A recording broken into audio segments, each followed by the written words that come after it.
Red alert, folks. Donald Trump continues to aggressively prosecute his war on free speech and the free press. For example, over the weekend, an ABC journalist openly criticized Trump and his deputy chief of staff, Stephen Miller, on Twitter. Then he deleted the tweet. But the Trump White House publicly and consistently called for that journalist to be suspended or fired by ABC. And then ABC suspended him.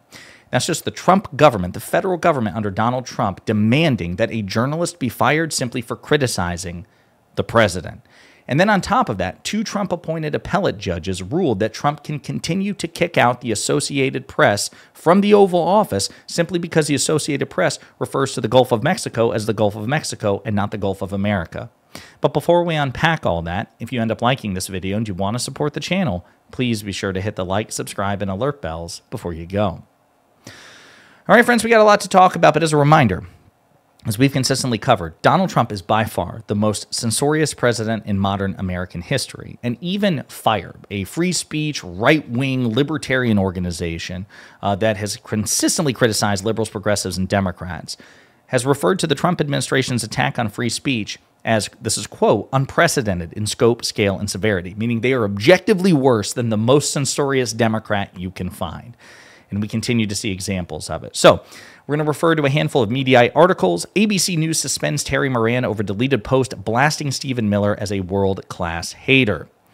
ABC News has reportedly suspended senior national correspondent Terry Moran over a deleted X post in which he called White House Deputy Chief of Staff Stephen Miller a, quote, world-class hater, end quote. According to CNN's Brian Stelter, ABC News said Sunday that Moran has been, quote, suspended pending further evaluation, end quote, following his post. Quote, this is the post. The thing about Stephen Miller is not that he is the brains behind Trumpism, Moran wrote in the deleted post. Quote, yes, he's one of the people who conceptualizes the impulses of the Trumpist movement and translates them into policy. But that's not what's interesting about Miller. It's not brains, it's bile. Miller is a man who is richly endowed with the capacity for hatred. He's a world-class hater. You can see this just by looking at him because you can see that his hatreds are his spiritual nourishment. He eats his hate. Trump is a world-class hater, but his hatred is only a means to an end, and that end is his own glorification. That's his spiritual nourishment. All of that is subjectively true. That he might as well be saying that, you know, the 2 + 2 is 4 and the earth is round, right? In its full statement obtained by Stelter, ABC News said Moran's post was a violation of standards. Quote, ABC News stands for objectivity and impartiality in its news coverage and does not condone subjective personal attacks on others. The post does not reflect the views of ABC News and violated our standards. As a result, Terry Moran has been suspended pending further evaluation. The White House immediately denounced the comments, with Vice President J.D. Vance calling them absolutely vile smear. ABC should apologize to Stephen, Vance wrote in a post on X. What Terry posted is disgraceful. And moments before the suspension was reported, the White House ramped up the pressure on ABC News to punish Moran. In an interview on Fox News Sunday Morning Futures, Press Secretary Caroline Leavitt called on the network to take action against the correspondent. Quote, hopefully this journalist will either be suspended or terminated, Leavitt said. That's the problem right there. That is the issue. It's not that ABC chose to suspend Moran.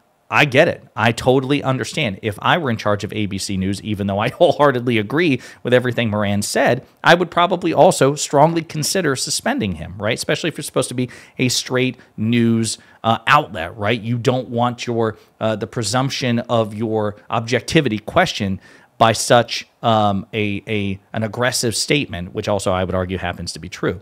But that's not the point. If ABC News had made that decision independently and had the White House not said what it said, there would be no issue. It's the fact that the White House, the Trump White House, not only attacked Moran, they have every right to respond. They have every right to say, you know, Terry Moran should not have said this is absolutely true. It's unprofessional. But that's not what they said. They said he should be suspended or fired, and then he was. And we're starting to see this in a context of various media organizations capitulating to Trump. ABC, for example, gave Trump $15 million to settle what was probably a nuisance lawsuit of defamation against one of their top anchors, George Stephanopoulos, because Stephanopoulos said that Donald Trump was a convicted rapist. He's not a convicted rapist. He was found liable for sexual abuse and defamation, but the presiding judge in that case said that what Donald Trump did to E. Jean Carroll in a Bergdorf Goodman store in the early 90s is what we would colloquially refer to as rape because he digitally penetrated her against her will using his fingers, right? Not to get too crass. So George was a bit imprecise there, but most legal experts agreed that Trump would have lost that case. But ABC rolled over rather than piss off the president of the United States. And now you have this, the Trump White House calling for Moran's suspension or termination, and then ABC saying, got it. That's the problem. As Mediaite also reports, MAGA influencers revel in Terry Moran's suspension for calling Stephen Miller a world-class hater while the left fumes.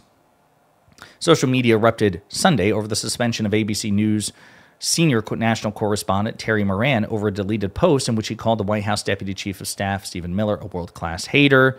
Again, it's just regurgitating the context here. Megyn Kelly, formerly of Fox News, also a world-class hater, said that any news organization, any actual news organization would fire him this minute. We'll get to that in a second.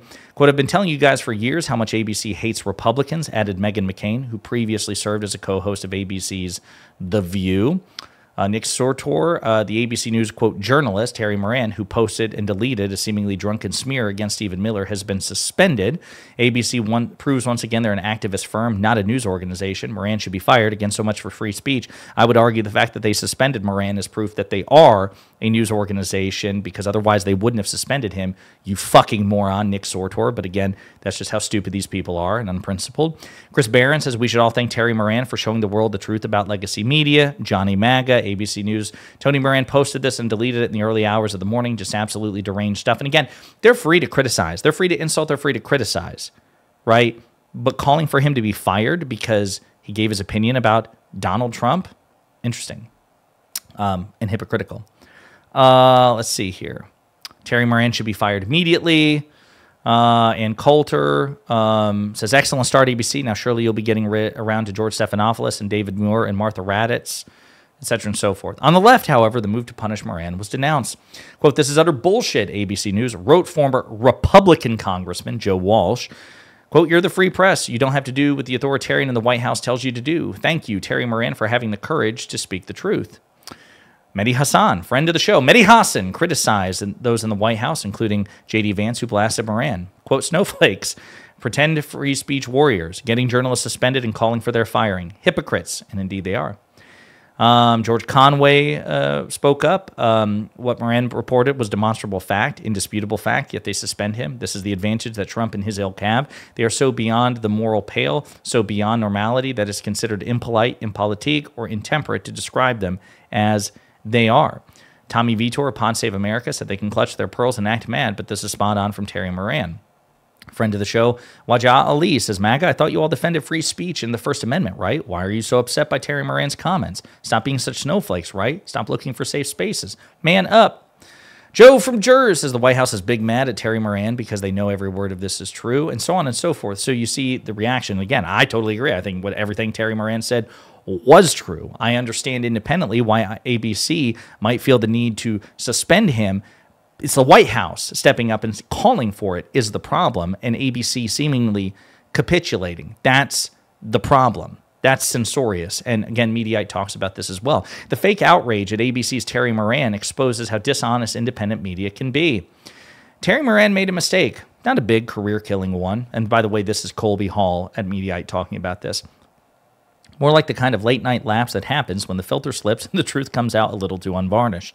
In the bleary hours between Saturday night and Sunday morning, the ABC senior correspondent let fly a tweet about Stephen Miller, calling him, quote, richly endowed with the capacity for hatred, and saying that his, quote, hatreds are his spiritual nourishment. Again, I think that's 10 out of 10, and both in terms of prose and also in terms of truth. The blunt bit of analysis was deleted quickly. The damage was already done, his post having landed squarely in the middle of the culture war mosh pit where such commentary is chum for partisan sharks desperate for engagement. And what rates better on Elon Musk's X than, quote, traditional media stars showing bias? ABC suspended Moran, pending an internal review, of course, and the online outrage machine whirled into action. Cue days upon days of pearl-clutching from the pro-Trump media ecosystem that once claimed to stand in opposition to cancel culture. Suddenly and laughably, figures like Megyn Kelly were furiously demanding that Moran be fired for a single tweet. Kelly, whose entire post-television career is founded upon the premise that she utters the unsayable, demanding a journalist be punished for criticizing a presidential administration, is of course laughable. In parentheses, this is the woman who just last year said of Joe Biden, quote, "Fuck you, Joe Biden." And again, that's true. Megyn Kelly, if you ask her, would say, "Of course I'm a journalist. Yes, I'm a journalist." Okay, then if you're not a partisan hack, right, and you're a journalist, then you should be holding yourself to the same standard you hold Terry Moran, right? But no, it's rules for thee, not for me. But should come as no surprise to anyone who follows the regular hypocrisies of independent personalities who hold their legacy media counterparts to a standard they've never adhered to themselves. Miller, no doubt, considers this whole affair a net win. He thrives on being able to cast the media as the enemy of his bold ideas. His fuel is liberal outrage, and now he's got a tanker's truck worth. Uh-oh, please don't try to get me fired for this analysis, Megyn. Yet the issue here isn't whether Miller deserves the invective, nor whether Moran's analysis was accurate, as many defending him claim it to be. And it is. It is, Colby. It's whether a senior correspondent at a network like ABC News should be engaging in the kind of unvarnished analysis Moran posted to his Twitter feed. Certainly, the language in the post was emotionally charged and cross-aligned in the sort of floral language news correspondents should avoid. ABC's suspension isn't surprising. It's the news division still clinging to the tattered flag of objectivity, trying to draw lines in an industry where the chalk keeps getting washed away. But what's surprising, if you're still capable of surprise in this media environment, is how selectively the outrage lands. Moran got slapped down for violating journalistic standards of objectivity. Fair enough. There are journalists out there with thoughtful criticisms of his post who maintain good reputations for honesty themselves. But the most vocal critics of his tweet are people who have zero standards. They're not journalists. They're avatars, brands, outrage entrepreneurs. Their stock in trade is pumping out commentary far more unhinged than what Moran said without ever risking suspension because no one can suspend you when you're your own boss. Megyn Kelly, for example, once claimed, baselessly, that Kamala Harris, quote, slept her way into politics. That wasn't a slip. That was a smear. Did anyone call for her firing? No. She's untethered from the rules that govern institutions like ABC. There are countless examples that more accurately portray her nasty invective, but suffice it to say that she plays by a different set of guidelines: clicks, attention, and monetization. So he goes on to demonstrate the double standard, and indeed there is, as others pointed out, to imagine, the Biden White House calling for the termination of any Fox News personality who criticized or insulted President Biden. If that had happened and Fox complied, there would basically be no one working at Fox News other than Jessica Tarlov, right? So again, it's a hypocrisy on that front too. But it goes beyond that. That's the Terry Moran example, and that is a problem. Again, just a demonstration of Trump's censorship. But then you have the other example with the Associated Press, and we've talked about this at length as well. The Associated Press was exiled from an increasing number of White House events from viewpoint discrimination because they refused to refer to the Gulf of Mexico as the Gulf of America. And their, rationale was, hey, listen, we are an international outlet and we're a wire service, right? The vast majority of the world still refers to this as the Gulf of Mexico. We got to be consistent. We're going to call it the Gulf of Mexico. And so then the Trump administration was like, well, screw you. You're not going to be in the White House then. And then it's gone back and forth in court, and lower courts, including even a Trump appointee at the lower court level, was like, yeah, you can't do this. You can't discriminate against the Associated Press and there's a reason. Then the Trump administration appealed it, and two Trump appointees on this appellate court, it was a 3-judge panel, 2 of them appointed by Trump, were like, oh yeah, hell yeah, he can do this. And so as Aaron Turr from FIRE, the, again, Libertarian Free Speech Organization, points out, the White House just admitted to pressuring a private company to punish an employee for criticizing the president and another White House official. This is the type of jawboning that Donald Trump vowed to end with his January 20th executive order on, quote, restoring the freedom of speech. So again, hypocrisy. Appeals court allows White House AP ban to continue. A panel of judges from a U.S. federal appeals court on Friday said parts of the White House's ban on the Associated Press could remain, dealing a devastating blow to the Associated Press. And again, the White House is celebrating this. Let's see here. A judge rejected the Associated Press's emergency motion to rescind the White House ban shortly after he sought more details. In April, a federal judge sided with the Associated Press, declaring that under the First Amendment, the government can't bar journalists from certain government events because of their viewpoints. Again, that was a Trump appointee. And then this panel of 3 judges ruled against it, 2 of which were Trump appointees, ruled that the spaces weren't subject to First Amendment protections. So there you go.